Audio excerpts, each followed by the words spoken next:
हमारा आज का विषय है मोह। मोह का अर्थ होता है एक ऐसा आकर्षण जिससे छूटा ना जा सके, ऐसा खिंचाव जिस पर हम काबू ना पा सकें। यही होता है ना मोह। विवश होकर हम खींचे चले जाते हैं। कुछ प्राप्त करने के लिए हम अपना सब कुछ दांव पर लगा देते हैं। वो मोह का पात्र कोई व्यक्ति हो सकता है, सत्ता हो सकती है, संपत्ति हो सकती है, कोई वस्तु हो सकती है, या शराब और जुए जैसा कोई व्यसन हो सकता है। जिस प्रकार लोहा चुंबक से छूट नहीं सकता, वैसे ही हम अपने मोह से छूट नहीं पाते। और हम मानते हैं कि मोह केवल हमारे प्रेम का गहरा रूप है। क्या ये सत्य नहीं? क्या हम मोह को प्रेम ही नहीं समझते? और फिर भी विचारकों ने, संतों ने मोह से छूटने का उपदेश दिया है। ऐसा क्यों है? मोह और प्रेम में भेद क्या है?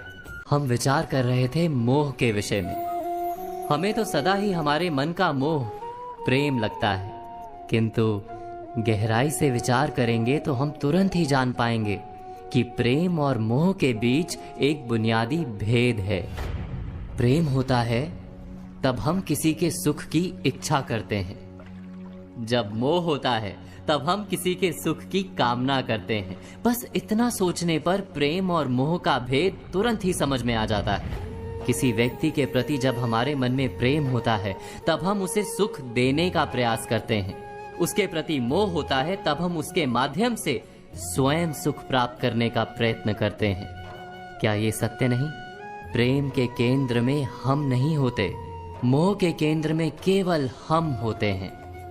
ये तो व्यक्ति की बात हुई, किंतु किसी वस्तु के प्रति प्रेम और मोह में क्या ऐसा ही भेद होता है? विचार कीजिए। यदि हमें सत्ता और पद के लिए प्रेम है तो हम क्या करेंगे? स्वयं अपने आप को उस सत्ता या पद के लिए योग्य बनाएंगे।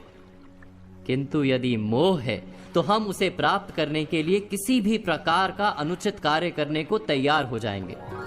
संपत्ति के लिए प्रेम है तो हम मेहनत करेंगे, यदि मोह है तो चोरी करेंगे। क्या ये सत्य नहीं? हम विचार कर रहे थे मोह के विषय में। जिस वस्तु या व्यक्ति के लिए हमें मोह होता है, हमारे सारे सुख का आधार हम उसे ही मान लेते हैं। जब वो प्राप्त नहीं होता तो हमारे मन में विक्षिप्तता प्रवेश करती है, जुनून पैदा हो जाता है। रात दिन हम उस व्यक्ति या वस्तु को प्राप्त करने के बारे में सोचते हैं। उसे प्राप्त करने के लिए उचित अनुचित का विचार नहीं करते।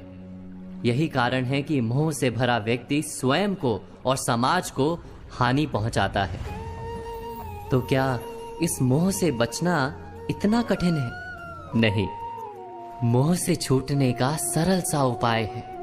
मोह को प्रेम में परिवर्तित कर दें। अर्थात बस इतना जान लें कि हमारा सुख और दुख किसी व्यक्ति या वस्तु के कारण नहीं हो सकता। सुख और दुख ये तो हमारे अंतर का व्यापार है, हमारी आत्मा का स्वभाव है। जैसे ही हम किसी को अपने सुख का आधार मानना बंद करते हैं, क्या तुरंत ही हमारा पागलपन नहीं छूट जाता? एक छोटी सी बात से ये विचार समझा जा सकता है। बचपन में खेल के लिए पागलपन था, बड़े होने पर खेल के प्रति प्रेम अवश्य है, किंतु अब पागलपन नहीं। अर्थात मोह बांधने का प्रयास करता है, इसीलिए सदा ही दुख का कारण होता है। प्रेम मुक्ति देता है, इसीलिए सदा ही सुख का आधार बनता है। इस पर विचार अवश्य कीजिएगा।